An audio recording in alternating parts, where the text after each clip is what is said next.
Hello students, मैं अंकित आपका mentor और फ्रेंड आपका स्वागत करता हूं एक और फ्रेश और कमाल अकाउंटिंग वीडियो में आपके फेवरेट चैनल द स्टूडियोज में। Let's get started.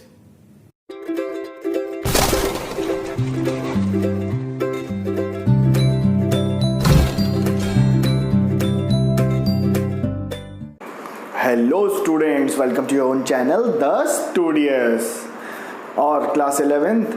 I hope अभी तक का जो आपका प्रैक्टिकल पोर्शन का पहला चैप्टर था द अकाउंटिंग इक्वेशन आपको क्लियर है।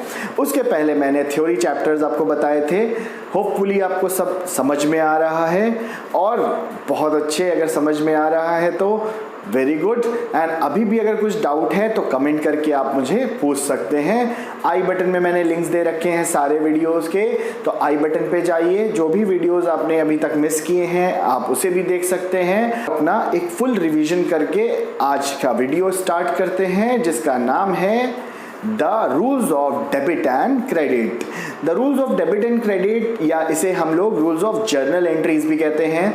क्लास 11th का क्या आप कह सकते हैं, अकाउंट्स का ही सबसे इंपॉर्टेंट टॉपिक है ये, क्योंकि अकाउंटिंग का बेस ही यहीं से स्टार्ट होगा। अगर किसी को अकाउंट्स पढ़ने का एस्पिरेशन है तो सबसे पहले अगर आप जाते हैं कहीं पे भी तो बोलते हैं रूल्स ऑफ डेबिट क्रेडिट जानते हो, रूल्स ऑफ डेबिट क्रेडिट क्या होता है। सो अब आज हम लोग भी बात करेंगे डेबिट एंड क्रेडिट की। बहुत से लोग इसको अपना पहला वीडियो बना के पेश करते हैं, बट हम लोगों ने पहले थ्योरी करा, अपने फाउंडेशन को स्ट्रॉन्ग किया। अब हम लोग प्रैक्टिकल पोर्शंस पे आ गए, अकाउंटिंग इक्वेशन फिनिश किया और आज हम लोग बढ़ जाएंगे उससे एक कदम और आगे सक्सेस की तरफ आपके। और आज का टॉपिक है the rules of journal entries और the rules of debit and credit. अब देखिए, डेबिट या क्रेडिट होता क्या है। आपको मालूम है, आपका जो भी अकाउंटिंग होता है that is based on double entry accounting system. जो भी आपका अकाउंटिंग सिस्टम है वो इंडिया में क्या पूरे यूनिवर्सल वर्ल्ड की बात करें तो डबल एंट्री अकाउंट सिस्टम पे बात करता है। Every corresponding debit has a credit and every corresponding credit has a debit. Her debit का एक क्रेडिट होता है और हर क्रेडिट का एक डेबिट होता है। अगर दोनों चीजें एक दूसरे के आप कह सकते हो पैरेलल नहीं चलेंगी तो अकाउंटिंग कभी भी ठीक नहीं हो सकती और अकाउंट्स आपके हमेशा गलत होंगे, मिसलीडिंग होंगे और उनमें बहुत सारे फॉल्ट्स होंगे। तो आज आप सीखेंगे कि सबसे पहले डेबिट क्या होता है। डेबिट क्या है समझ लीजिए। डेबिट आपका एक ऐसी सिचुएशन है जो कभी आपके एसेट्स को या तो इंक्रीज कर रहा है या एक्सपेंसेस को शो कर रहा है। डेबिट वो एंट्री होती है जो आपके एक्सपेंसेस को शो करती है, या तो आपके लॉसेस को शो करती है, या आपके एसेट्स को बढ़ा रहा है, या आपने किसी को कुछ पैसे दिए हैं तो वो आपके डेबिट में शो होते हैं। इसके बाद क्रेडिट क्या होता है। क्रेडिट जो है वो करस्पॉन्डिंग आपके जो भी लाइबिलिटीज होती हैं, जो भी आप कह सकते हो चीजें आपके एसेट्स को रिड्यूस करने वाली होती हैं, या तो एसेट्स को वो रिड्यूस कर रहा होता है या लाइबिलिटीज को वो इंक्रीज कर रहा होता है। अब देखिए, ये जो अकाउंटिंग का डेबिट क्रेडिट का जो पूरा फॉर्मेट और रूल्स रेगुलेशंस के बाद वाला जो पोर्शन है प्रैक्टिकल, वो हम लोग कल स्टार्ट करेंगे। आज आप उसका बेसिक पूरा थ्योरी समझेंगे, इसमें आपको rules of debit and credit समझना है। आई होप वीडियो आपको अच्छा लगता है, कमेंट करके बताइए। नए यूजर्स चैनल को सब्सक्राइब करिए, शेयर करिए और अपने दोस्तों तक इसे फैलाइए, क्योंकि सबको बढ़ना है, सबको पढ़ना है। और साथ ही साथ लाइक बटन जोर से दबाइए जिससे कि मुझे भी मोटिवेशन मिले और अच्छा करने की।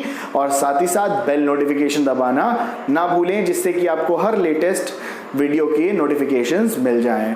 चलिए स्टार्ट करते हैं अपने पहले अकाउंट से, जिसका नाम है पर्सनल अकाउंट। पर्सनल अकाउंट बेटा क्या होता है, नाम से ही आपको पता चल रहा है। Personal accounts are all those accounts which represent the name. जो भी नेम्स को रिप्रेजेंट करते हैं, देखिए यहाँ पे थोड़ा सा आपको अभी मैं टॉपिक के बारे में डिटेल में बताता हूँ।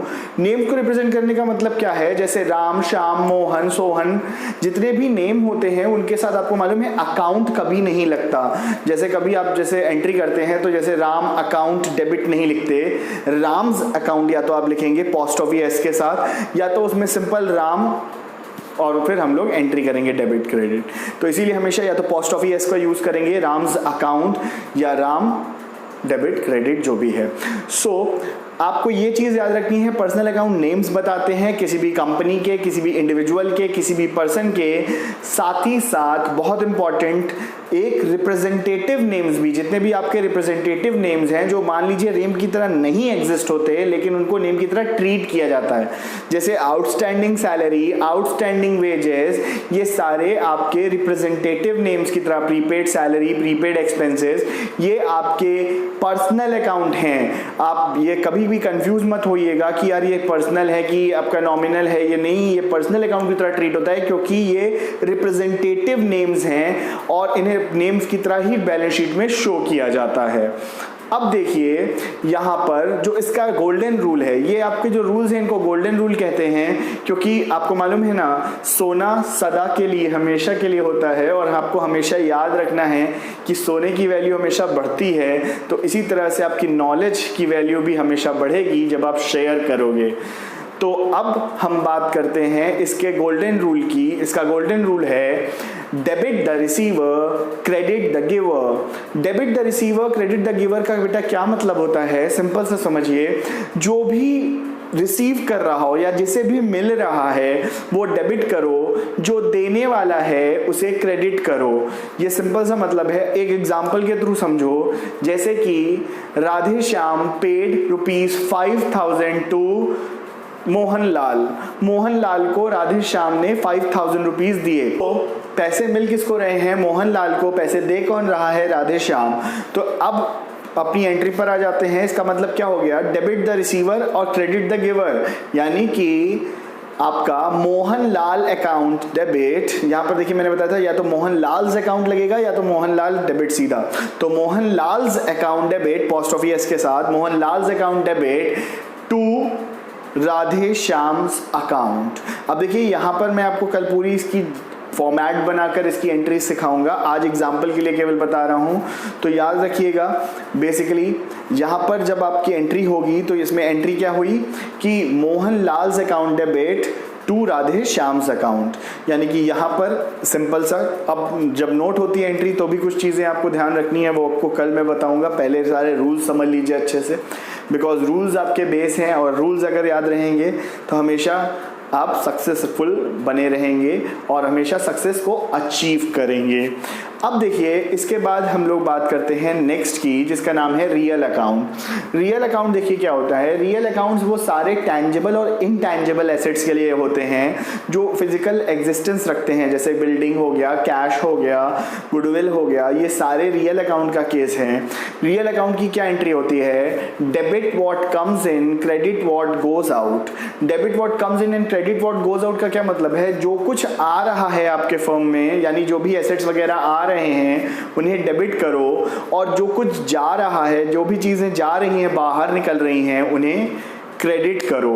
तो debit what comes in, credit what goes out, इसको याद करिए, एकदम रट लीजिए। जैसे पहले में debit the receiver, credit the giver, दूसरे में debit what comes in, credit what goes out. इसको एकदम, जिसको बोलते हैं ना मंत्र की तरह जप लीजिए, याद कर लीजिए। तो अब यहाँ पर क्या हुआ, debit what comes in, credit what goes out. Debit what comes इन में चलिए एक एंट्री करके आपको बताते हैं। मान लीजिए purchase a building worth ₹50,000 for cash. एक बिल्डिंग खरीदी 50,000 रुपए की कैश में, तो बिल्डिंग क्या आ रही है, हमारे पास आ रही है, तो क्या हो जाएगा, बिल्डिंग अकाउंट डेबिट। अब यहाँ पे पोस्ट ऑफ एस नहीं लगेगा क्योंकि बिल्डिंग एक रियल पर्सन नहीं है, इसीलिए यहाँ पर normal building account debit to cash account, क्योंकि कैश जा रहा है। देखिए कैश क्या होगा, निकलेगा ना, जब आप पेमेंट कर रहे हो तो कैश इज गोइंग आउट, तो जब कैश आपका जा रहा है तो इन दैट केस क्या हो जाएगा, building account debit to cash account. 50,000 दोनों साइड पर शो करेंगे, कल आपको इसका पूरा फॉर्मेट के साथ बताएंगे, अभी केवल रूल्स को याद करें। नेक्स्ट आपका, इसमें आपको अकाउंट्स पहचानना बहुत इंपॉर्टेंट है, रियल अकाउंट क्या है, पर्सनल अकाउंट कौन सा है। तो याद रखिएगा जहाँ पे भी नेम्स होंगे वो सारे क्या होते हैं आपके, एक आपके पर्सनल अकाउंट, जहाँ पे आप एसेट्स होंगे, जितने भी आपके आप कह सकते हो टेंजिबल इनटेंजिबल एसेट्स वगैरह हैं, वो सारे रियल अकाउंट में आएंगे। आते हैं अब लास्ट पे इसके, जो इसका लास्ट आप कह सकते हो पोर्शन है, नॉमिनल अकाउंट। 3 टाइप के अकाउंट होते हैं, personal, real, nominal. Nominal account क्या कहता है, expense and losses are debited and income and gains are credited, या तो इसको भी लिख सकते हैं debit expense and losses and credit income and gains. जितने भी एक्सपेंस एंड लॉसेज हमारे बिजनेस के लिए हो रहे हैं उनको क्या करिए आप, उनको डेबिट कर दीजिए, उनको अपने अकाउंट में डेबिट करके शो करिए, क्योंकि वो एक्सपेंस और लॉसेज हमेशा डेबिट होते हैं और जितनी भी इनकम या गेन हो रही है वो हमारी हमेशा क्रेडिट होगी। जैसे इसकी देखिए, अब इसमें जब भी एंट्री होती है तो ज़्यादातर यहाँ पे रियल अकाउंट या पर्सनल अकाउंट साथ में इन्वॉल्व होता है। अब इसको एक मिक्स करके एंट्री बताते हैं। तो याद रखिए, पहली एंट्री जैसे मान लीजिए paid salary to staff by cheque 5000। तो paid salary to staff, paid salary to staff मतलब क्या? सैलरी क्या है? जब हम अपने वर्कर्स से काम करा रहे हैं और उन्हें हमें पेमेंट करना है, तो सैलरी जब देंगे हम, तो वो सैलरी हमारे लिए क्या है? एक्सपेंस है, वो हमारे डे टू डे खर्चे हैं। तो वो जो एक्सपेंस है, यानी कि एक्सपेंस एंड लॉसेस क्या मैंने बताया था? डेबिट। यानी क्या हो गया? Salary account debit to cash की बैंक अकाउंट होगा यहाँ पर। तो यहाँ पर देखिए एंट्री क्या होगी, फिर से समझ लीजिए। एंट्री होगी आपकी salary account debit to bank account. क्यों? क्योंकि चेक के थ्रू पेमेंट हो रहा है। अगर कैश में होता तो टू कैश अकाउंट हो जाता। तो यहाँ पर एंट्री फिर से समझ लीजिए एक बार, एंट्री हो गई आपकी salary account debit to bank account. क्यों? क्योंकि सैलरी एक्सपेंस है और बैंक से पैसे जा रहे हैं। कि जब भी कभी एक्सपेंस या लॉसेज होते हैं वो हमेशा डेबिट साइड पे शो होते हैं और इनकम और गेन्स जो होती हैं वो हमेशा क्रेडिट साइड पे शो होती हैं। तो आपका आई होप ये जो बेसिक अकाउंटिंग चीज़ें हैं जो आपके जर्नल एंट्रीज की हैं वो समझ में आई। ये एक बहुत ही छोटा सा और बेसिक टॉपिक था जिसको आपको समझना बहुत इंपॉर्टेंट है। टॉपिक देखने में भले ही छोटा लगे लेकिन ये बहुत आ जाते हैं अपने वीडियो के सबसे इंटरेस्टिंग पार्ट में, जिसका आपको सबको इंतजार रहता है कि एग्जाम पॉइंट ऑफ व्यू से क्या इंपॉर्टेंट है। एग्जाम पॉइंट ऑफ व्यू से नहीं बेटा, मैं लाइफ पॉइंट ऑफ व्यू से बता रहा हूँ। अगर आप अकाउंटेंसी पढ़ते हैं तो अगर ये गोल्डन रूल याद नहीं है तो अकाउंटिंग पढ़ना छोड़ दो, अकाउंटेंसी पढ़ना छोड़ दो, क्योंकि ये आपके लिए बेस है। जैसे आप भगवान की पूजा करते हो, अल्लाह की पूजा करते हो या किसी भी धर्म को मानने वाले हो, तो उसी तरह से आपको अकाउंटिंग अगर सीखनी है तो ये गोल्डन रूल्स आपको याद होने चाहिए। अगर नहीं याद होंगे तो याद रखो कहीं कुछ नहीं होने वाला। तो याद रखिएगा, इसमें गोल्डन रूल्स को फिर से एक बार रिवाइज करते हैं, ये बहुत इंपॉर्टेंट है। पहला हो गया आपका personal account debit the receiver, credit the giver. Then real account debit what comes in, credit what goes out. Then nominal account expense and losses are debited, income and gains are credited. Personal accounts क्या होते हैं? All those things which have the names of person, company और representative names. Real account tangible and intangible assets, then nominal accounts expense and losses और income और gains। I hope आप तो comment करिए, जो भी आपके दिल में है उसे बताइए और वीडियो को शेयर करिए, लाइक करिए, चैनल सब्सक्राइब करिए, साथ ही साथ बेल नोटिफिकेशन दबाइए जिससे कि आपको लेटेस्ट सारी इंफॉर्मेशन वीडियोस से रिलेटेड मिल सकें। Thank you. जय हिंद, जय भारत।